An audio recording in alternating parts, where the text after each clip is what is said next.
আমাদের অতি পরিচিত পিরিয়ডিক টেবিলের পিছনে আছে এক অজানা রহস্য। কিন্তু কি সেই রহস্য? কার সাথে হলো তাহলে অন্যায়?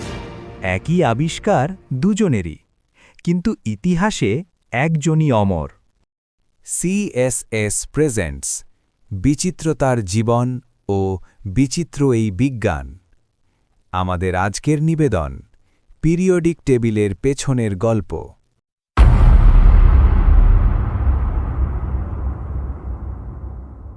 দিমিত্রি, ওই ঘড়িটার শব্দ শুনতে পাচ্ছেন? সময় চলে যাচ্ছে, অথচ আমার মনে হচ্ছে আমি যেন 1870 সালেই আটকে আছি। ওই একটা বছর আমার জীবনের সব আলো কেড়ে নিল।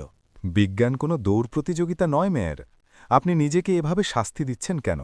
শাস্তি দিচ্ছি না দিমিত্রি, আমি সত্যটা স্বীকার করছি। আজ যখন লোকে আপনার নাম নেয়, তাদের চোখে আমি এক অস্পষ্ট ছায়া। অথচ ওই পিরিয়ডিক টেবল, ওই ছন্দ, ওই সাজানো ঘরগুলো আমার মস্তিষ্কেও হানা দিয়েছিল। আমি জানতাম পটাশিয়ামের পর ক্যালসিয়াম আসবে, আমি জানতাম ওদের আয়তন কমে যাবে, কিন্তু আমার কলম কাঁপছিল। আমি প্রমাণের অপেক্ষায় ছিলাম। প্রমাণের অপেক্ষা করা তো একজন প্রকৃত বিজ্ঞানীর ধর্ম মেয়ার। আপনি আপনার ধর্মে অটল ছিলেন। ধর্ম নাকি ভীরুতা? আপনি যখন একা সিলিকন বা একা অ্যালুমিনিয়ামের নাম লিখছিলেন, আমি তখন ঘরের কোণে বসে হিসেব মেলাচ্ছিলাম। আমি ভেবেছিলাম আপনি পাগল, কিন্তু যখন গ্যালিয়ান আবিষ্কৃত হল, ঈশ্বর, সেই দিন আমার মনে হয়েছিল আমার পায়ের তলা থেকে মাটি সরে যাচ্ছে। আমার নিজেরই আবিষ্কৃত সত্যের ভাগ নিতে আমি সাহস পাইনি। এটাই আমার আক্ষেপ। মেয়ার, ইতিহাস হয়তো একজনকে মুকুট দেয়, কিন্তু ভিতটা তৈরি করে হাজারজন। আপনার অ্যাটমিক ভলিউম কার্ভ না থাকলে আমার সারণীটা কেবল একটা তালিকার মতো দেখাত। আপনিই তো তাকে রূপ দিয়েছিলেন। রূপ দিয়েছিলাম, কিন্তু প্রাণ দিতে পারিনি দিমিত্রি।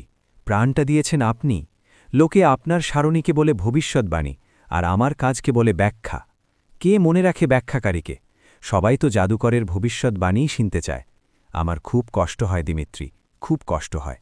মনে হয় আমি জানলার ওপার থেকে উৎসবে অন্যকে হাসতে দেখছি, আর নিজে কেবল নিঃশব্দে ধুলো ঝাড়ছি। বন্ধু, বিজ্ঞান আপনাকে কোনোদিন ভুলবে না। মেডেল তো আমরা একসাথেই নিয়েছিলাম। মেডেল তো একটা ধাতুর টুকরো মাত্র। অমরত্ব তো আপনি পেয়েছেন। আমাকে ক্ষমা করবেন দিমিত্রি, আজকের রাতটা আমার কাছে বড্ড ভারী লাগছে। প্রতিটি মৌল যেন আমার কানে কানে এসে বলছে, আমরা মেয়ারের খাতায় ছিলাম না, আমরা মেন্ডেলিফের সাহসে ছিলাম।